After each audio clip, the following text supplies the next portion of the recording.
উৎপাদকে বিশ্লেষণ করি। এই অঙ্কটা কিভাবে সহজভাবে করা যায় দেখো। সমান এখানে 3 আছে, 4 করে নিলাম, একটা বাড়িয়ে নিলাম, একটা কমিয়ে নিলাম, কোনো মানের পরিবর্তন হলো না। এবার যেটা আছে সেম লেখো।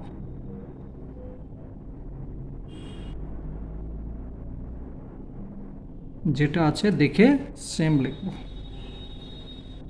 4xz একটু সাজিয়ে নিই। 4x স্কয়ার এই সংখ্যাটাকে এখানে নিয়ে আসি। 4z এখানে z আছে, এই জেডটা নিয়ে আসি, plus Z square.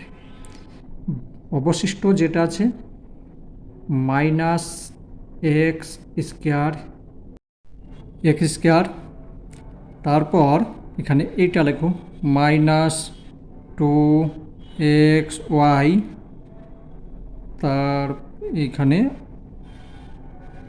Minus Y square সাজিয়ে নিন। এবার এটাকে একটা সূত্রর মধ্যে নিয়ে আসি।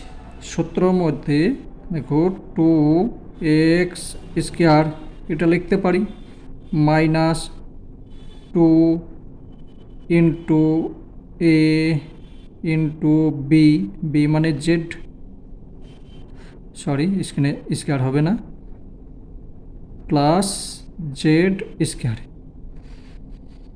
এইটাকে একটা সূত্রের মধ্যে নিয়ে এলাম, A square minus 2ab plus B square, minus এই মাইনাসটাকে এখানে দিলাম বন্ধনী, X square minus minus minus plus 2ab plus B square. এইটা হলো একটা, আর এটা হলো একটা। এটা যদি গোটা করে নিই তাহলে হবে 2x মাইনাস জেড তার হোল স্কয়ার, এটা গোটা করলাম, মাইনাস এক্স প্লাস ওয়াই তার হোল স্কয়ার।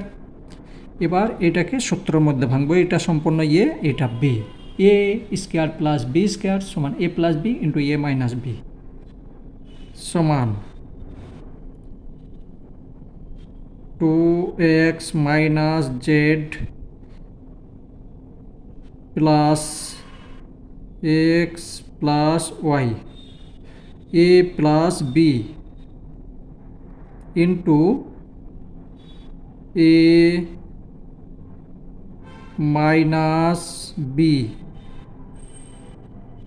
এ মাইনাস বি হলো।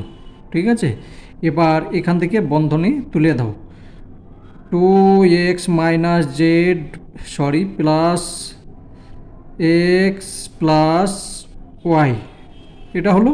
ঠিক আছে, এই বন্ধনীটাকে তুলে দিলাম, এটা হলো। আর এখানে থাকছে 2x minus Z minus X minus Y, এটা হলো। এবার এখানে দেখে নিই, এখানে আছে দুটো, এখানে আছে একটা, তাহলে তিনটে হলো। 3x মাইনাস প্লাস ওয়াইটাকে আগে লিখি, তারপরে মাইনাস জেড লিখলাম, একটা হলো। আর এখানে 2x থেকে একটা এক্স বাদ গেল, তাহলে একটাই থাকলো। আর এখানে মাইনাস ওয়াই মাইনাস জেড, এটা হলো অ্যান্সার। আশা করি বুঝতে পেরেছো, খুব সহজ, শুধু নিয়মটা জানতে হবে তাহলে হয়ে যাবে।